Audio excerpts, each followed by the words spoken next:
Auzubillahiminash-shaytanir-rajeem. Bismillahir-rahmanir-rahim. Assalamu alaikum dear students of PH third semester. आज के lecture में हम डिस्कस करेंगे दी एप्लीकेशंस ऑफ डायपोल मोमेंट की एप्लीकेशंस के बारे में जो है आज के लेक्चर में हम डिस्कस करेंगे कौन कौन सी ऐसी एप्लीकेशंस हैं जिससे हम या कौन कौन सी ऐसी तरीक़ेकार हैं जिससे हम डायपोल मोमेंट को यूज़ करते हुए मुख्तलिफ मॉलिक्यूलर प्रॉपर्टीज़ को डिस्कस कर सकते हैं। बेसिकली हम मॉलिक्यूलर ज्योमेट्री या मॉलिक्यूलर कॉन्फ़िगरेशन के बारे में इंफॉर्मेशन हासिल कर सकते हैं अगर हम मॉलिक्यूल की डायपोल मोमेंट को मेजर करें। अगर आप गौर फरमाएं तो यहाँ पर कुछ एग्जांपल्स हैं या कुछ यहाँ पर जो टॉपिक है it is about the dipole movement and molecular structure, dipole movement और मॉलिक्यूलर स्ट्रक्चर के बारे में कि हमें डायपोल मूवमेंट की मेजरमेंट जो है वो 3 तरह की इंफॉर्मेशन प्रोवाइड करती है। कौन कौन सी इंफॉर्मेशन प्रोवाइड करती है? फर्स्ट इज कि it provides information about the percentage ionic character. ये परसेंटेज आयनिक कैरेक्टर के बारे में इंफॉर्मेशन प्रोवाइड करती है। कैसे प्रोवाइड करती है? कि आप क्या करते हैं, बुनियादी तौर पर जो है किसी भी मॉलिक्यूल की ऑब्जर्व डायपोल मूवमेंट या उसकी एक्सपेरिमेंटल डायपोल मूवमेंट निकालते हैं, कैलकुलेट करते हैं, एक्सपेरिमेंटल तरीके से उसकी डायपोल मूवमेंट कैलकुलेट की जाती है। फिर उसका कंपैरिजन कब आप करते हैं उस डायपोल मूवमेंट के साथ या उस कैलकुलेटेड डायपोल मूवमेंट के साथ जो उस बुनियाद पे की जाती है जहाँ पे मॉलिक्यूल्स के एटम्स को कम्प्लीटली सेपरेट कंसिडर किया जाता है on the basis of this separated form. उस केस में आप जो है किसी भी मॉलिक्यूल का परसेंटेज आयनिक कैरेक्टर, उसके कोवलेंट बॉन्ड का परसेंटेज आयनिक कैरेक्टर कैलकुलेट कर सकते हैं कि उसमें उस कोवलेंट बॉन्ड में कितना आयनिक कैरेक्टर है। फॉर एग्जांपल आपके पास एक एग्जांपल है जो आपको बताई गई है कि ऑब्जर्व डायपोल मूवमेंट जो है हाइड्रोजन क्लोराइड की वो है 6.34 मल्टीप्लाई 6.3422 मल्टीप्लाई 10⁻30 मीटर कूलम्स, और इन दोनों के दरमियान जो डिस्टेंस है अगर इनको कंसिडर किया जाए कि एक दूसरे से सेपरेटेड है, इनके दरमियान जो डिस्टेंस है वो है 0.91। इन चार्जेस के दरमियान जो डिस्टेंस है वो है 0.917 मल्टीप्लाई 10⁻10 मीटर। वो जो इनकी बॉन्ड लेंथ है इस मॉलिक्यूल इन एटम्स, इस मॉलिक्यूल जो बॉन्ड लेंथ है वो 0.917 एंगस्ट्रॉम्स है। और आप क्या करें, calculate the percentage ionic characters का और जो परसेंटेज आयनिक कैरेक्टर है इस बॉन्ड का कैलकुलेट करें, HF बॉन्ड का। हाइपोथेटिकल आयनिक मॉडल में हम ये कंसिडर करते हैं कि हाइपोथेटिकल में आयनिक मॉडल में ये दोनों इनके ऊपर, इसके ऊपर प्लस चार्ज है, उसके ऊपर माइनस चार्ज है, कंप्लीट पॉजिटिव और कंप्लीट नेगेटिव चार्ज है और एक दूसरे से सेपरेटेड है। ये हाइपोथेटिकल मॉडल है, आयनिक मॉडल है। इस केस में जब आप डायपोल मोमेंट कैलकुलेट करते हैं म्यू आयोनिक, वो क्या है, that is the charge multiply by distance. Charge of the proton that is positive charge is 0.1602 multiply 10⁻³ coulombs multiply by 0.917 multiply 10⁻10 metre, जो कि आता है 14.69 मल्टीप्लाई 10⁻30 मीटर कूलम्स। तो परसेंटेज आयनिक कैरेक्टर क्या होगा, that is calculated experimental dipole moment divided by ionic dipole moment, that is calculated on the basis of the separated charges multiplied by 100। तो इसको आप कैलकुलेट करें तो आपके पास आता है 43.17%, that is the percentage ionic character of hydrogen chloride. इसके अंदर इस HF बॉन्ड के अंदर जो परसेंटेज आयनिक कैरेक्टर है वो तकरीबन 43.17% है। बाकी जो है इसके अलावा मतलब 100 में से इसको माइनस करें तो वो कोवेलेंट कैरेक्टर होगा। दूसरी जो एप्लीकेशन है वो ये है an insight into the geometry of molecule, particularly the bond angles and molecular configuration. ये आपको मॉलिक्यूलर कॉन्फ़िगरेशन के बारे में इंफॉर्मेशन देती है कि मॉलिक्यूल की कॉन्फ़िगरेशन क्या है, और पर्टिकुलरली आप इससे ये भी पता लगा सकते हैं कि मॉलिक्यूल्स में बॉन्ड एंगल्स क्या है। कुछ गैसियस सब्सटेंस की एग्जांपल्स बताई गई हैं जिसमें हम कंसिडर करते हैं उनकी डायपोल मूवमेंट को और पर उनकी बेसिस पे उनके स्ट्रक्चर्स को स्टडी करते हैं। फॉर एग्जाम्पल कार्बन डाइऑक्साइड की डायपोल मूवमेंट 0 है। क्यों ऐसे, क्या है इस वजह से? इसकी बुनियाद पे क्योंकि इसकी dipole movement, experimental dipole movement जो है वो 0 है, इस वजह से हम ये कहते हैं। हालांकि अगर आपको ये पता है कि कार्बन और ऑक्सीजन में इलेक्ट्रोनेगेटिविटी डिफरेंस है, कार्बन की इलेक्ट्रोनेगेटिविटी ऑक्सीजन से कम है, तो इससे हम ये अंदाज़ा लगाते हैं कि मॉलिक्यूल का जो स्ट्रक्चर है वो लीनियर है और सिमेट्रिकल है।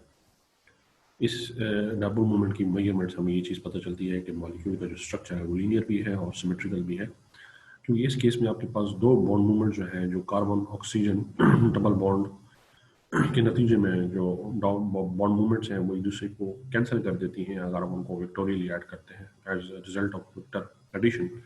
वेक्टर एडिशन के नतीजे में जो इनका रिजल्टेंट वेक्टर होगा वो 0 होगा। इस वजह से इसकी नेट डायपोल मूवमेंट 0 है। लेकिन दूसरे मॉलिक्यूल्स जैसे कि हाइड्रोजन है, हाइड्रोजन सल्फाइड है, वाटर है, सल्फर डाइऑक्साइड है, they have definite dipole movements, इनकी डबल मूवमेंट्स है। इसका मतलब ये कि they do not have linear structure but they have angular structure. इनका स्ट्रक्चर लीनियर नहीं है लेकिन एंगुलर है।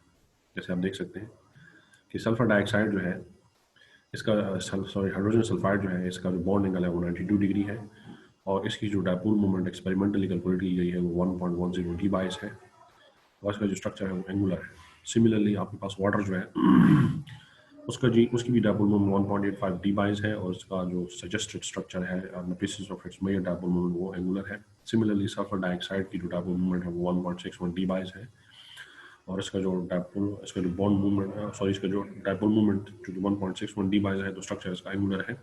और उन बेसिस पे आप बॉन्ड एंगल्स भी निकाल, हम आपको बताए गए हैं कि इसमें 92 डिग्री बॉन्ड एंगल है, इसमें 104.5 है, और इसमें 120 डिग्री है।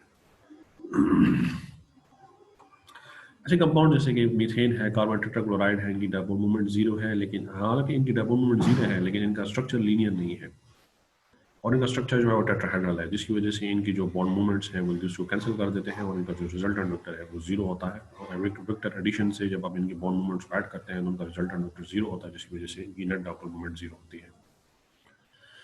जैसे आपको यहाँ पे बताया गया टेट्राहेड्रल स्ट्रक्चर की arrangement. Now consider benzene and it's substituted derivatives. आप कंसीडर करें आपके पास बेंजीन है और उसके सब्स्टिट्यूटेड डेरिवेटिव्स हैं। ये कहा जाता है कि आपके पास जो पैरा क्लोरो और सिमेट्रिकल पैरा डाइक्लोरो और सिमेट्रिकल ट्राइक्लोरो बेंजीन जो है उसकी जो डायपोल मूवमेंट है उस मॉलिक्यूल की वो जीरो है।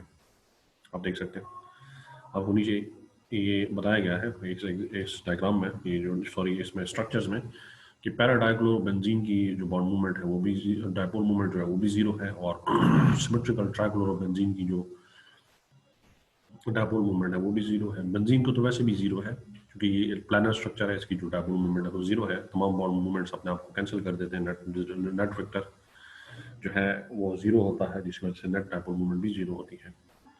लेकिन इन केस में देखिए पैरा डाइक्लोरो और सिमेट्रिकल ट्राइक्लोरो बेंजीन के केस में भी आपके पास जो डायपोल मूवमेंट है वो जीरो है। इसका मतलब ये है कि आपके पास जो CCl बॉन्ड्स हैं, carbon chlorine bonds, they lie with in the plane of the ring, ये रिंग की प्लेन में लाई करते हैं, जिसकी वजह से इनकी बॉन्ड मूवमेंट्स जो है अपोजिट बॉन्ड मूवमेंट्स वो एक दूसरे के इफेक्ट को कैंसिल कर देते हैं। अगर उनको विक्टोरियली ऐड किया जाता है तो उनका रिजल्टेंट वेक्टर जीरो होता है, इस वजह से इनकी dipole movement net dipole movement zero है। लेकिन इसके बरक्स अगर आप देखें पैरा डाई हाइड्रोक्सी बेंजीन जो है ये इसकी जो डायपोल मूवमेंट है वो 1.64 डी बाइस है रादर देन जीरो, क्योंकि इससे हमें पता चलता है कि और जो बॉन्ड जो है they are not lying in the plane of the ring but they are making certain angle to the ring, to the plane of the ring. ये प्लेन ऑफ द रिंग में लाई नहीं करते लेकिन ये plane of the ring के साथ कुछ angle बनाते हैं, जिसकी वजह से इनकी बॉन्ड मूवमेंट्स एक दूसरे को कैंसिल नहीं करती और इसकी नेट डायपोल मूवमेंट 1.64 डी बाइस होती है। इसके बाद जो है तीसरी एप्लीकेशन जो है थर्ड वन, कि आप डायपोल मूवमेंट की स्टडी से ये पता कर सकते हैं कि आप मुख्तलिफ क्वेश्चंस जो है जो स्टीरियो केमिस्ट्री में अराइज होते हैं उनको आप आसानी से आंसर कर सकते हैं अगर आप डायपोल मूवमेंट को स्टडी किया, डायपोल मूवमेंट को मेजर करें। फॉर एग्जांपल जो सिस ट्रांस आइसोमेरिज्म है या ज्योमेट्रिकल आइसोमेरिज्म है उसमें आपके पास जो मॉलिक्यूल्स हैं, जैसे कि यहाँ पर जो एग्जांपल उन्होंने बताई है इथाइलिन के डेरिवेटिव्स जो हैं उनमें उनकी सिस ज्योमेट्री जो होती है या सिस आइसोमर जो होता है उसकी डायपोल मूवमेंट होती है नेट डायपोल मूवमेंट, और जो ट्रांस आइसोमर होता है उसकी नेट डायपोल मूवमेंट जीरो होती है। जैसे कि यहाँ पर बताया गया है कि डाई हेलोजन या डाइक्लोरोइथाइलिन जो है उसमें जो सिस आइसोमर है दैट इज सिस डाइक्लोरोइथाइलिन उसकी डायपोल मूवमेंट जो है वो 1.9 डी बाइस है, और ट्रांस डाइक्लोरोइथाइलिन जो है उसकी डायपोल मूवमेंट जो है वो 0 डी बाइस है, क्योंकि यहाँ पर नेट जो बॉन्ड मूवमेंट्स हैं they are in opposite direction. ये बॉन्ड मूवमेंट्स जो हैं they cancel out the effect of each other if they are added vectorially and the resultant vector is 0, as a result the net dipole movement is 0, but in that case they are not cancelling, the bond movements are not cancelling each other, but they have a net resultant vector as a result of which they have net dipole moment. So on the basis of that आप ये अंदाजा लगा सकते हैं कि सिस आप dipole moment measurement से आप सिस और ट्रांस आइसोमर्स में फ़र्क भी कर सकते हैं स्टीरियो केमिस्ट्री में। तो आज का जो लेक्चर है यहाँ तक हमारा काफ़ी है, यहाँ तक जो लेक्चर हमने दिया है इससे हमारे लिए चैप्टर भी ख़त्म हो जाता है लिक्विड्स का। इंशाल्लाह नेक्स्ट आने वाले लेक्चर्स में हम जो है मज़ीद सॉलिड का चैप्टर स्टार्ट करेंगे जिसमें हम सॉलिड से रिलेटेड टॉपिक्स को डिस्कस करेंगे। तब तक के लिए मैं आपसे इजाज़त चाहता हूँ। अल्लाह हाफ़िज़।